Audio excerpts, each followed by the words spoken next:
Boa noite. Boa noite. Confusão marca a votação da redução da maioridade penal na Câmara dos Deputados. Em Washington, Dilma e Obama firmam acordos. Um deles deve facilitar a entrada de brasileiros nos Estados Unidos. Vereadores de São Paulo aprovam em primeira votação a proibição ao uso do aplicativo Uber. A ANEEL autoriza aumento da energia elétrica e paulistano vai sentir os efeitos da nova tarifa já no sábado. E o calote da Grécia. O país não paga parcela de dívida com o FMI e pode ser excluído da zona do euro.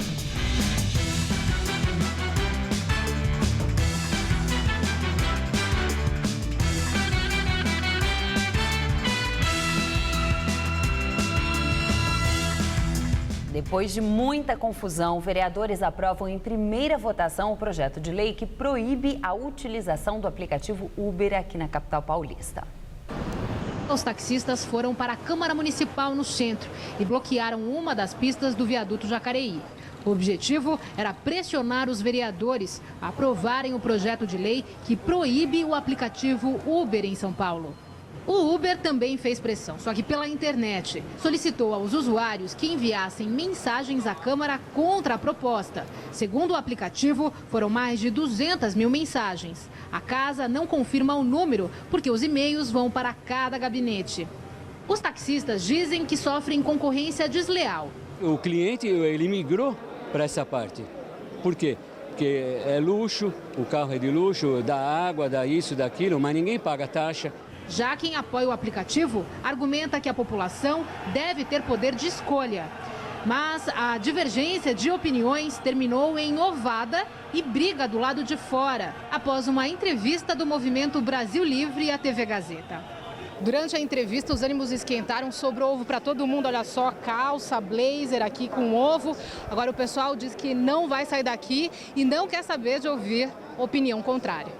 Dentro da Câmara, na galeria, representantes dos dois lados, do Uber e dos taxistas. E no plenário, o debate também ficou dividido. Nós não podemos concordar com um aplicativo totalmente ilegal, que não recolhe impostos, não paga tributo nenhum e ainda aqueles que estão sendo hoje beneficiados por essa empresa, depois deverão mover processo trabalhista, porque eles não têm garantia nenhuma. Não faz sentido a gente proibir algo que a sociedade quer. A sociedade quer debater as fórmulas de circular na cidade, quer compartilhamento de carros para reduzir o número de carros na rua e aumentar o número de pessoas, passageiros dentro dos carros. Então me parece que está contra a lógica mundial. Depois de muita discussão e pressão, os vereadores proibiram em primeira votação aqui na casa o aplicativo Uber aqui na capital paulista. O placar foi 48-1 em favor da proibição. Agora a segunda votação deve ocorrer em agosto, depois do recesso parlamentar.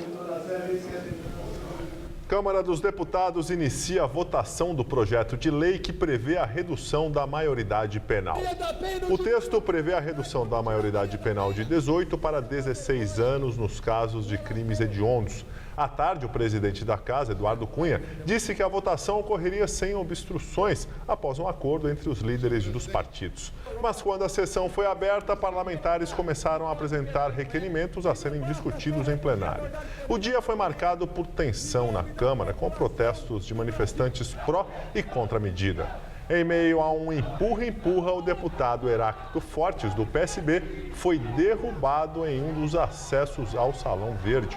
Policiais legislativos chegaram a utilizar spray de pimenta para conter um grupo de manifestantes ligado à UNE. O governo é contra a proposta. No terceiro dia de viagem aos Estados Unidos, o presidente Dilma Rousseff se reuniu com o presidente Barack Obama. Ela anunciou medidas na área ambiental, como acabar com o desmatamento ilegal até 2030 e investir no reflorestamento. É a primeira vez que Dilma visita o país após o mal-estar diplomático de 2013, quando foi divulgado que os Estados Unidos espionavam informações sigilosas do Brasil. Ontem, eles jantaram na Casa Branca. Hoje, após o encontro privado em declaração conjunta à imprensa, Dilma disse que assinou compromisso com Obama com a intenção de reduzir as emissões de gases que provocam o aquecimento global e se comprometeu a restaurar e reflorestar 12 milhões de hectares de florestas até 2030. Desmatamento legal zero até 2030. Dilma destacou ainda a parceria que facilita a entrada de brasileiros nos Estados Unidos. O acordo permite que brasileiros que viajam com frequência ao país entrem sem passar por fila de imigração. E, por fim, Dilma ressaltou a importância da reaproximação dos Estados Unidos com Cuba. Quero reconhecer a importância desse ato para toda a América Latina e para a paz mundial também. Já Obama afirmou que Brasil e Estados Unidos são parceiros naturais. Segundo ele, desde que assumiu a presidência dos Estados Unidos, as exportações do país para o Brasil aumentaram mais de 50%. Ele destacou ainda que esta parceria pode aumentar em infraestrutura, ciência e educação, defesa, energia e na luta contra a mudança climática. E no encontro com Obama, Dilma disse que confia no presidente americano e deu por superada a crise causada pelas revelações de espionagem. No Twitter, o ex-presidente do Supremo Tribunal Federal, Joaquim Barbosa, criticou a fala da presidente Dilma sobre a delação premiada. Ontem, nos Estados Unidos, Dilma disse que não respeita delator em referência à delação premiada do empreiteiro Ricardo Pessoa, dono da UTC. No Twitter, Joaquim Barbosa disse que nunca viu um chefe de Estado tão mal assessorado como a nossa atual presidente e que caberia à assessoria informar Dilma que atentar contra o bom funcionamento do Poder Judiciário é crime de responsabilidade. Na delação, Ricardo Pessoa citou pelo menos 18 políticos, entre eles os ministros Edinho Silva e Aloysio Mercadante, ambos do PT, além do senador Aloysio Nunes, do PSDB. Segundo o empresário, eles teriam recebido dinheiro desviado ilegalmente da Petrobras. Nos Estados Unidos, Dilma voltou a falar sobre as acusações contra os ministros Edinho Silva e Aloysio Mercadante. Eu nunca demiti ministro ou aceitei ministro nomeados pela imprensa ou demitidos pela imprensa. E assim sendo, eu vou aguardar toda a divulgação dos fatos, Toda a divulgação dos fatos para avaliar a situação. Dilma ainda se queixou de não ter acesso ao processo. O governo brasileiro não tem acesso aos autos.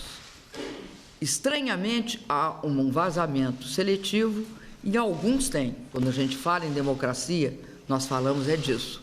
O direito de defesa das pessoas e a obrigação da prova ser formada com fundamentos e não simplesmente com ilações ou sem acesso às peças acusatórias. Isso é um tanto quanto Idade Média. Em Brasília, ex-presidente Lula se reúne com o presidente do Senado, Renan Calheiros, e senadores do PT e do PMDB. A reforma política foi o tema central do encontro.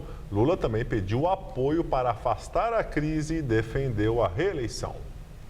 O café da manhã aconteceu na residência oficial do presidente do Senado. Lula chegou acompanhado do diretor do Instituto Lula, Paulo Camoto, que no início do mês foi convocado pela CPI da Petrobras para explicar doações feitas ao Instituto.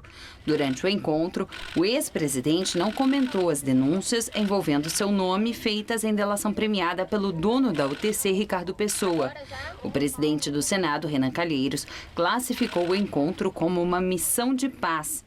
Após a reunião, Renan falou sobre os assuntos que foram discutidos com Lula. Entre outras coisas, ele disse que não achava oportuno o fim da reeleição. Ele entende que um mandato de 4 anos é um mandato muito curto para não ter reeleição.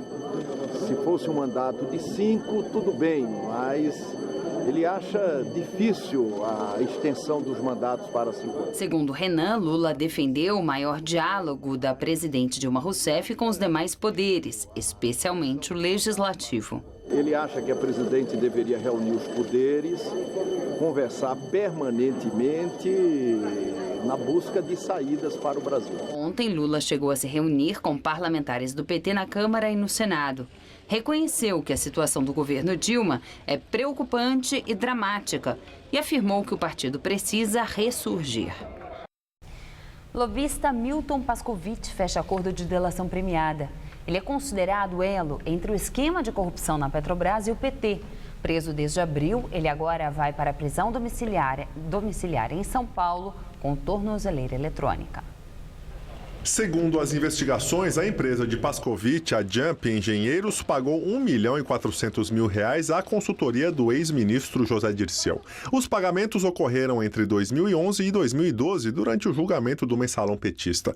Pascovitch teria pago ainda R$ 400.000 como parte de um imóvel comprado pelo ex-ministro.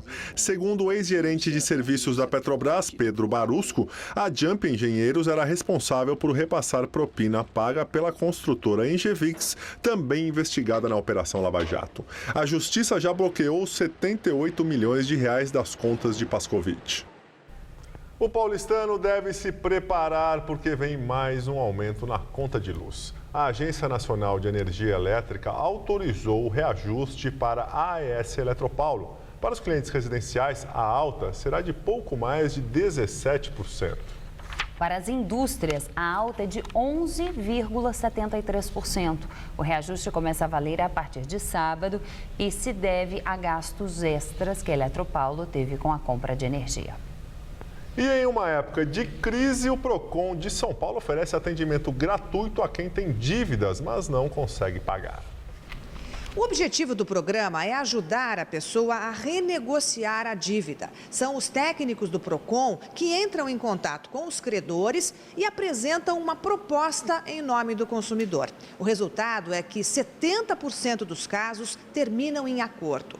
São consumidores que têm dívidas muito altas, que devem muito para bancos ou no cartão de crédito. Às vezes, o equivalente a 10, 20 vezes o valor do salário deles.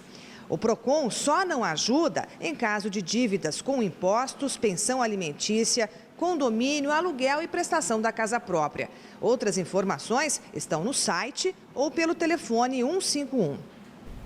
O tempo ficou firme em todo o estado de São Paulo. As temperaturas subiram em várias cidades. Mas a partir de amanhã, tudo deve mudar com a chegada de uma nova frente fria que promete chuvas. Vamos à previsão com Mariana Armentano. O tempo promete mudanças a partir desta quarta-feira em boa parte do estado de São Paulo. O avanço de uma frente fria vinda do sul do Brasil provoca chuvas a qualquer hora amanhã no centro-sul e no oeste do estado e a partir da tarde aqui na faixa leste, o que inclui a Grande São Paulo.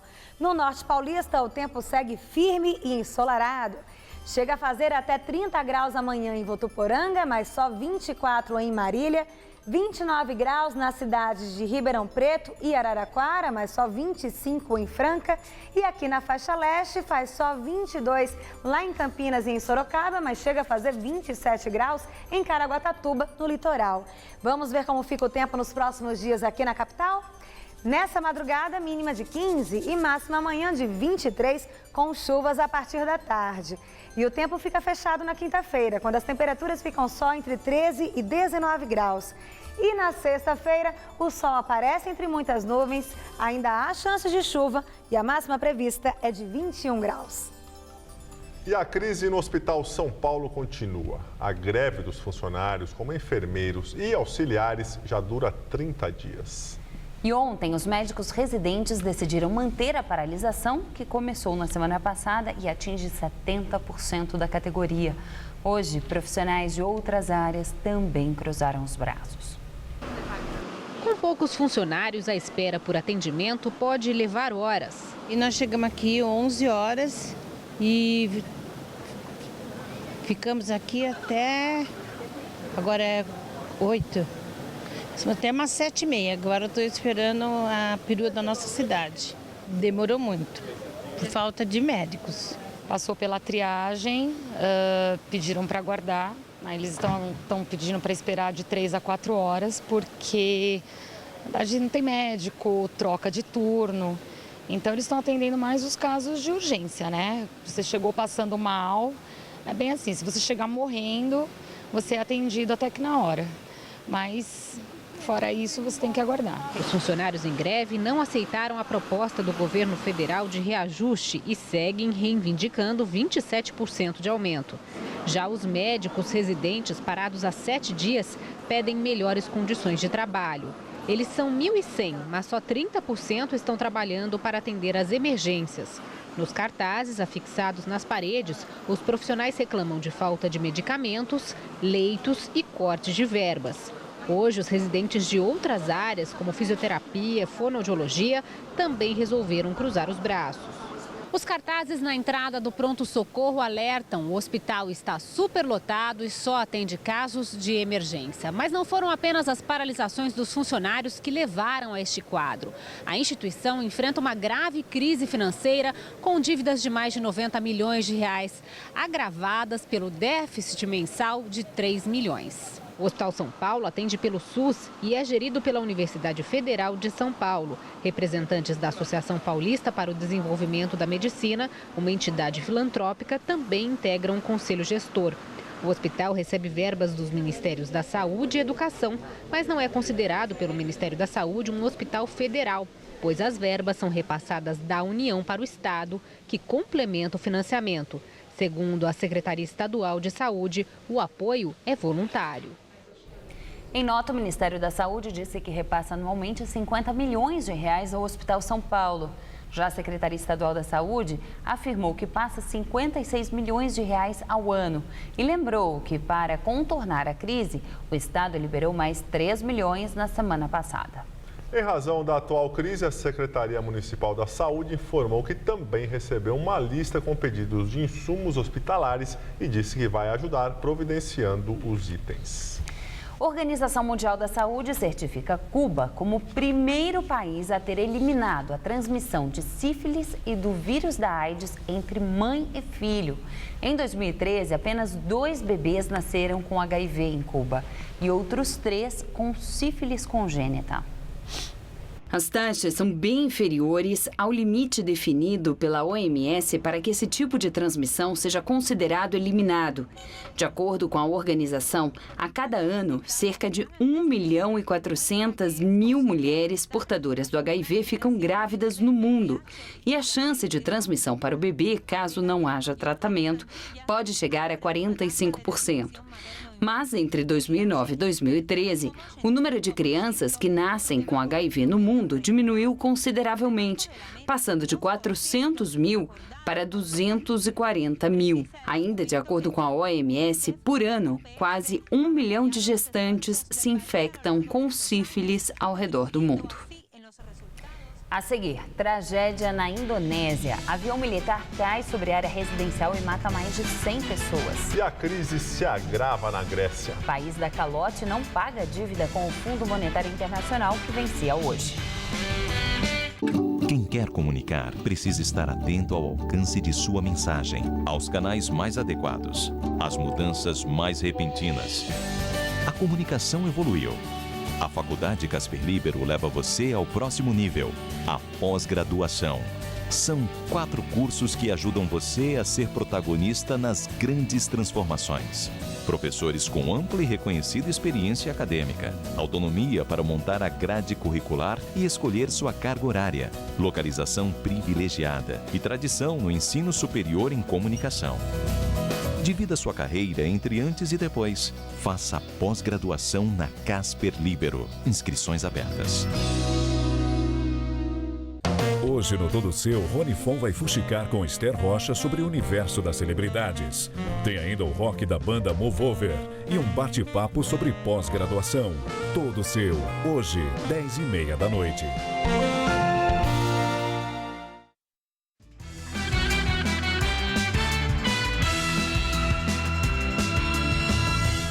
Avião militar cai sobre a área residencial da Indonésia logo depois de decolar. Mais de 100 pessoas morreram. O aparelho Hércules, com 113 pessoas a bordo, levantou voo da base de Medan, no norte da ilha de Sumatra, com destino a uma outra ilha da Indonésia. A imprensa local relata que o piloto chegou a pedir para voltar à base porque estava com problemas técnicos. Testemunhas dizem ter visto uma explosão antes da queda sobre várias casas e um hotel, apenas 5 quilômetros de distância da base. Ainda não se sabe quantas pessoas em terra foram atingidas.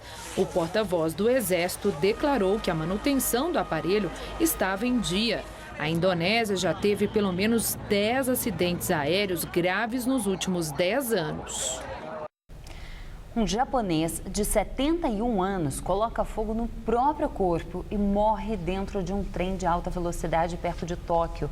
Uma passageira também morreu e 26 pessoas ficaram feridas. O trem-bala saiu da estação central de Tóquio com destino a Osaka, com cerca de 1.000 passageiros. O suicida estava no primeiro vagão. Testemunhas contam que ele tinha uma garrafa com gasolina, que jogou sobre os assentos e depois sobre si mesmo, e usou um isqueiro para colocar fogo. A fumaça intoxicou várias pessoas. Uma passageira também morreu, mas a causa ainda não foi oficialmente confirmada. Grécia dá o calote e não paga a dívida com o Fundo Monetário Internacional que vencia hoje. O país pediu ao Eurogrupo um novo plano de resgate com reestruturação da dívida em 2 anos. Mas os ministros do bloco rejeitaram a proposta. O gabinete do primeiro-ministro Alexis Tsipras apresentou uma proposta para um acordo de 2 anos com o Fundo de Resgate da Zona do Euro, com o objetivo de cobrir as necessidades financeiras do país. Os ministros da Zona do Euro fizeram uma teleconferência de urgência e decidiram não liberar o dinheiro para o pagamento ao FMI. A Grécia deve enviar nova proposta amanhã. A chanceler alemã Angela Merkel já havia dito que seu governo não vai negociar antes do referendo de domingo na Grécia. A Alemanha é a principal credora de Atenas. Os gregos vão às urnas para decidir se aceitam as exigências de austeridades dos credores internacionais para que a ajuda financeira seja concedida. Agora à noite, milhares de pessoas participaram de uma manifestação em Atenas pedindo que a população vote sim às exigências dos credores e a Grécia não seja obrigada a deixar a zona do euro. A edição das 10 do Jornal da Gazeta termina aqui. Boa noite. Fica agora com o Rony Fon no Todo Seu. Uma ótima noite para você e até amanhã.